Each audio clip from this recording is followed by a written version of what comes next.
అమీర్పేటలో పల్లెకు పోదాం అభియాన్ కార్యక్రమాన్ని బీజేపీ చేపట్టింది. బూత్ స్థాయి కార్యక్రమంలో పాల్గొన్న కేంద్ర మంత్రి కిషన్ రెడ్డి తెలంగాణ రాష్ట్ర వ్యాప్తంగా అభియాన్ కార్యక్రమాన్ని ప్రారంభిస్తున్నట్లు తెలిపారు.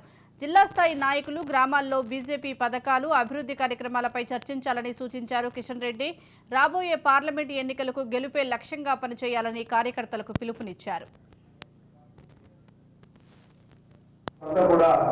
24 గంటల పాటు గ్రామాలలో ఉండాలని నిర్ణయం తీసుకోవడం జరిగింది. ఇందులో భాగంగా మన జాతీయ అధ్యక్షులు జగత్ ప్రకాష్ నడ్డా గారి నుంచి మొదలు పెడితే కేంద్ర మంత్రులు, జాతీయ స్థాయి పార్టీ నాయకులు, రాష్ట్ర స్థాయి పార్టీ నాయకులు, జిల్లా స్థాయి, మండల స్థాయి అందరూ కూడా మన గ్రామం కాకుండా మనమందరం కూడా వేరే గ్రామంలో 24 గంటల పాటు వెళ్ళాలి.